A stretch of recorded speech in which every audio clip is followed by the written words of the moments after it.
सबसे जो ताकतवर आवाज़ है वो इमरान खान साहब की है, तो उन्हें काबू रखना बहुत ज़रूरी है। तो उसके लिए एक तो ये है कि तोशाखाना 2 का जो केस है उसे 27 नवंबर तक पहुंचा दिया गया, यानी 29 नवंबर को नया आर्मी चीफ आता है नॉर्मली, लेकिन 27 नवंबर तक जानबूझकर पहुंचा दिया गया ताकि कोई कबाहत ना रहे। वैसे भी 27 को जज कह सकता है तबीयत ठीक नहीं है या वो ट्रैफिक जैम है, कुछ भी। पाकिस्तान में छोटे मोटे बहाने से भी 2-4 दिन निकल जाते हैं, और ज़रूरत पड़ी तो इसको मज़ीद लंबा भी किया जा सकता है।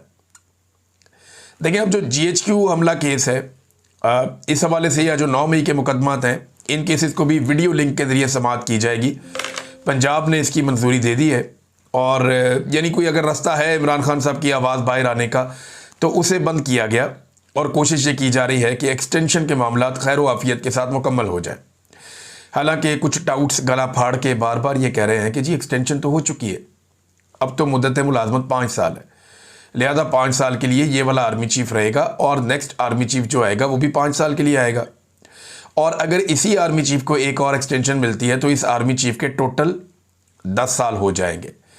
चले देखते हैं कितने साल होते हैं कितने नहीं होते हैं, तो मेरा रब जानता है। ख्वाजा आसिफ ने एक बात कही कि मुल्क न्याजी लॉ के तहत नहीं चल सकता। वज़ीर दिफा है पाकिस्तान के, ये इमरान खान साहब की उस बात का जवाब है जहां इमरान खान साहब कहते हैं कि मुल्क आसिम लॉ के तहत नहीं चल सकता। तो अब उसका जवाब दे रहे हैं ख्वाजा आसिफ कि वो न्याजी लॉ उन्होंने एक मुतारफ़ करवा दी टर्मिनोलॉजी, लेकिन मुल्क को जो है वो चलाना है, वो तो आइन और कानून के मुताबिक चलाना है। किसी और का ला तो इस मुल्क में चलेगा नहीं। जब तक मुल्क आइन और कानून के मुताबिक नहीं चलेगा, मुल्क आगे बढ़ेगा नहीं, और यही पाकिस्तान का मुस्तकबिल है। ये बात ख्वाजा आसिफ को भी पता है, नवाज शरीफ को भी पता है। नवाज शरीफ तो वैसे घोड़े बेचकर सो गए हैं, बिल्कुल खामोश हैं। भाई को वज़ीर आज़म बनवा लिया, बेटी को वज़ीर आला बनवा लिया, ख़ुद जो है वो इंजॉय कर रहे हैं, लेकिन मियाँ साहब की सियासत बर्बाद हो गई है। ये एक तकलीफ़ उनके अंदर हमेशा मौजूद रहेगी।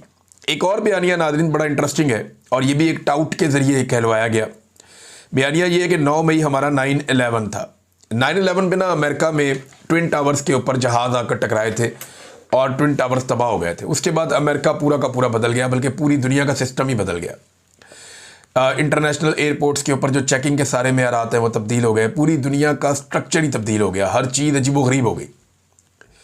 नई जंगें इस बुनियाद के ऊपर शुरू हो गई 9/11 के बाद। तो अब ये जनाब पाक फ़ौज ने या इसकी तरफ से मिलिट्री एस्टेब्लिशमेंट का बयानिया एक टाउट के ज़रिए सामने आया कि 9 मई हमारा 9/11 था। लेकिन जो 9/11 था ना, उसके बाद बड़ी शफाफ इंक्वायरियाँ भी हुई थी, वहाँ पे कमीशन बने थे, उनकी इंक्वायरियाँ हुई थी। 1000 से ज़ायद उन कमीशन के अंदर लगभग 1200 के करीब इंटरव्यूज़ हुए थे, लोगों के हक़ाइक़ सामने लाए गए थे। इधर तो कोई इंक्वायरी नहीं हुई, वहाँ पे वो 500-600 सफ़ात की एक तहकीकाती रिपोर्ट पड़ी हुई है। आप जाके नेट पे निकाल के आज भी पढ़ लें।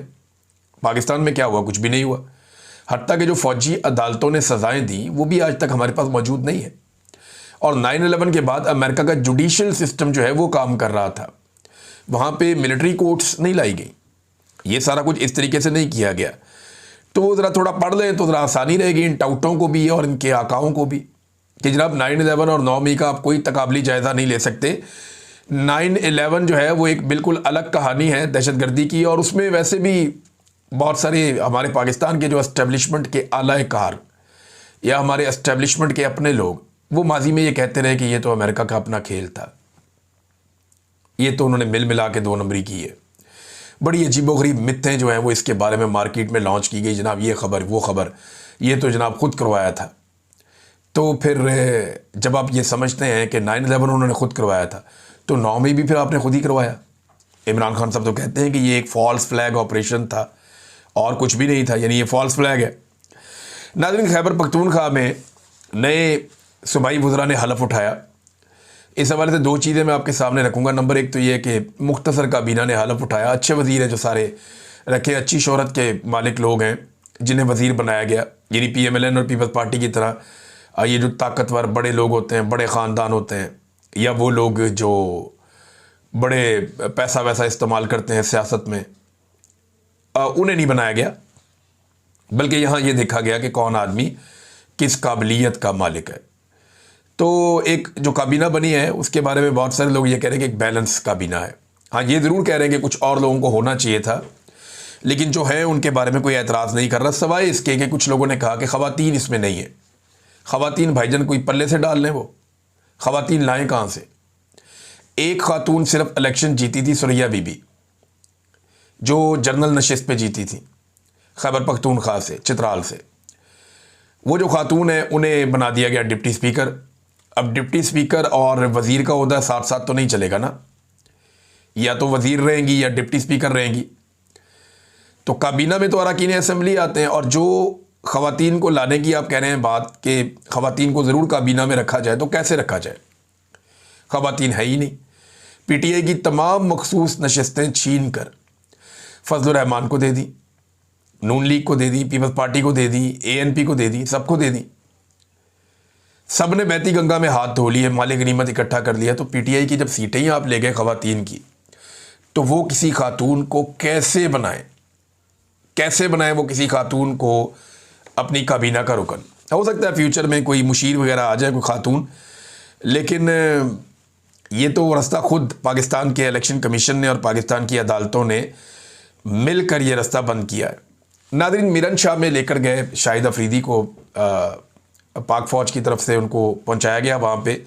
ये एक स्पॉन्सर्ड किस्म का दौरा था जिसमें फ़ौज उन्हें लेकर गई, उन्हें मुख्तलिफ़ जगहों पे चलाया फिरा, म्यूज़िक लगाया साथ, और उनकी वॉक, उनका फिरना टुरना, ये सारा दिखाया गया। शाहिद अफरीदी ने जो दिखाया या बोला वो हकीकत उससे बहुत मुख्तलिफ है। मिरन शाह में वो जो तस्वीर कुशी कर रहे हैं वो सिर्फ उन एरियाज़ की है जहाँ पे मिलिट्री का पूरा कंट्रोल है, या वो खुद बैठे हुए हैं।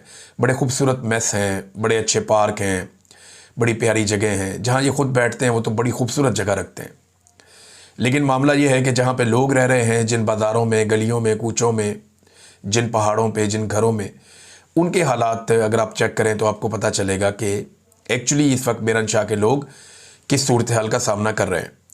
बहरहाल मेरा इसमें कोई एतराज़ नहीं है, बहुत सारे लोग जाते हैं, लेकिन शाहिद अफरीदी इन्हीं पहाड़ों से निकल कर गया और आज उसके अपने बच्चे महफूज हैं, तो वो कराची में, और फैमिली अपनी महफूज है, तो दूसरों के बच्चे मारे जा रहे हैं इस लड़ाई में।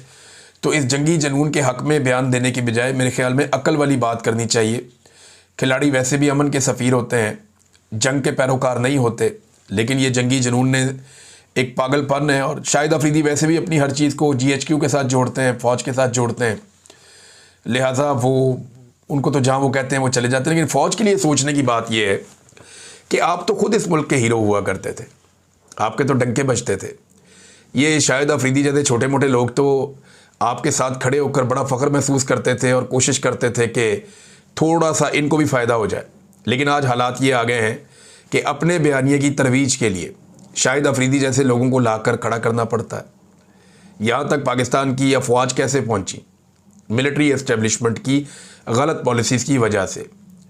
ये शाहिद अफरीदी जैसे लोग कुछ नहीं बेचते थे, कोई इनकी टके की औकात नहीं थी इस इदारे के सामने, लेकिन आज इसी इदारे को अपने आप को खड़ा करने के लिए शाहिद अफरीदी जैसे लोगों का सहारा चाहिए। ये हकीकत है, आप जो मर्ज़ी कहते रहे इस पर, यानी आप इससे भाग नहीं सकते। रियलिटी है ये। कभी किसी को लाकर लॉन्च करना पड़ता है, कभी किसी मोटिवेशनल स्पीकर को आगे करना पड़ता है, कभी किसी और को आगे करना पड़ता है। आवाम का हक मारना बंद कर